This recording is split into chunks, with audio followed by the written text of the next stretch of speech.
రుణమాఫీ అయిందా పెద్ద మనిషి? కాలేదని ఎంత తీసుకున్నావు? నేను 1,50,000 అంటే మా ఇంట్లో ఇద్దరం తీసుకున్నాం. నేను మా భార్య పేరు మీద సరే 1,00,000 ఉన్నాయి, 3 లక్షలు ఉన్నది. కాలేదు మాది, ఇద్దరికి కాలేదా? ఇద్దరికి కాలేదు. బ్యాంక్ వెళ్ళి అడగలే? అడిగినాము, ఏమంటారు? ఇక మాకు ఇంకేం మెసేజ్లు అట్లాంటివి ఏం రాలేవు, మేమేం చెప్పలేమని అంటారు. ఇంతకుముందు కేసీఆర్ ప్రభుత్వం అయింది, 2 సార్లు అయింది. అంటే నాకు ఒక్కనికే ఉండే అప్పుడు 1,00,000 రూపాయలు ఉండే, అది 2 సార్లు అయింది నాకు కేసీఆర్. ఇప్పుడు ఇద్దరికి ఇస్తా అవి అన్నీ తీసుకురమ్మని అంటున్నారు.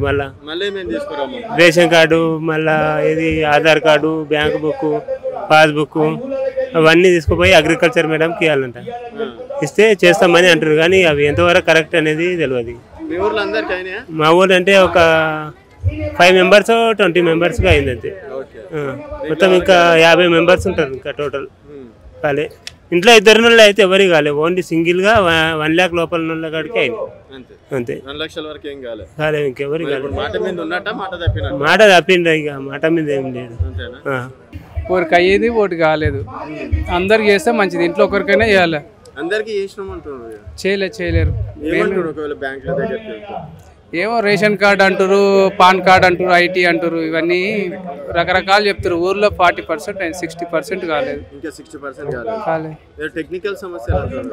టెక్నికల్ మరి అది క్లియర్గా చెప్తలేరు బ్యాంకులు కూడా. ఇంతకుముందు అందరికైనా ఇంతో అంతో 1,00,000 వరకు అన్నీ ఐటీ అవన్నీ ఏం చెప్పకుండా అయినా, ఇప్పుడు ఏమో ఇవన్నీ చెప్తారు. ఇప్పుడు ఎట్లుంది రైతుల పరిస్థితి? అంటే రైతు రాజ్యం వచ్చింది అంటున్నారు. రాలేదు, రైతు రాజ్యం రాలేదు, చాలా ఇబ్బంది ఉంది.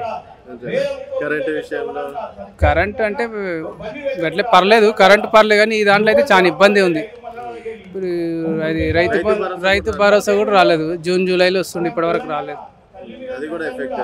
చాలా ఎఫెక్ట్. ఎంతవరకు రుణమాఫీ తీసుకున్నాం, ఎంతవరకు అయ్యింది? మరి 2 లక్షల రుణమాఫీ ఆగస్టు 15 వరకు నెరవేర్చినామని కాంగ్రెస్ నేతలు పాలాభిషేకాలు చేస్తారు. కాంగ్రెస్ ప్రభుత్వము 2 లక్షల రుణమాఫీ పూర్తిగా రైతులకు విముక్తి కలిగించలేదు. ఇంకా వాళ్ళు ఇచ్చే 2 లక్షల రూపాయలు పైన డబ్బులు కట్టాలి అంటారు కదా, వాళ్ళు ఇచ్చే 2 లక్షల రూపాయలు ఫస్ట్ రుణమాఫీ చేయాలి. 2 లక్షలు వేసిన తర్వాత మిగతా పైన అమౌంట్ అనేది వాళ్ళు మెల్లగా కట్టుకుంటారు. ఇంకో 5 నెలలు కానీ 4 నెలలు కానీ 7 నెలలు కానీ కట్టుకుంటారు. పూర్తిగా రైతుల రుణ విముక్తి కలిగించినామని వాళ్ళు చెప్పుకోవడమే తప్ప ఏ ఊళ్ళో కూడా రైతులు రుణాలు మాఫీ అయినాయని ఎవరు అనడం లేదు. ఊళ్ళో ఒక 100 మంది ఉంటే 20 మంది 22 మందికే రుణాలు మాఫీ అయినాయి. ఇది ఎట్టి పరిస్థితుల్లో కూడా రైతులకి శుభ పరిణామం కాదు. ఇది ఇంకా ముందు కూడా ఇలాంటి కార్యక్రమాలు మనం చేసుకోవాలని. ఇప్పుడు ఈ కార్యక్రమానికి పార్టీలకు అతీతంగా వచ్చిండ్రా? నిజంగా రైతులు వచ్చిండ్రా, లేకపోతే ఏదో పార్టీ నేతలు అందరూ ఊర్ల నుంచి పిలుచుకొస్తే 500-1000 రూపాయల కోసం వచ్చి రైతుల రుణమాఫీ కాలేదని చెప్పి ధర్నాలో పాల్గొనడం జరిగింది. ప్రతి ఒక్కరు మా ఎవరికి కాలేనందుకే ఇంత జనాలు చూస్తుంటే అర్థమవుతుంది కదా, ఇంతమంది రుణాలు మాఫీ కాలేదు కాబట్టి ఇంతమంది రోడ్ల పైకి వచ్చారు. ఇంతమంది సొంతంగా వచ్చారు, ఎవరు డబ్బులు ఇస్తే కాదు, ఇప్పుడు రుణాలు మాఫీ కాలేదని చెప్పి అందరు వచ్చారు ఇక్కడికి. కరెంటు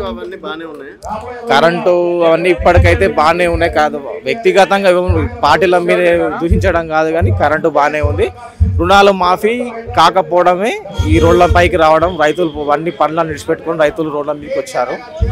అతి తొందరగా ప్రభుత్వం దీనిపైన స్పందించి 2 లక్షల రుణమాఫీ చేయాలని నా యొక్క కోరిక.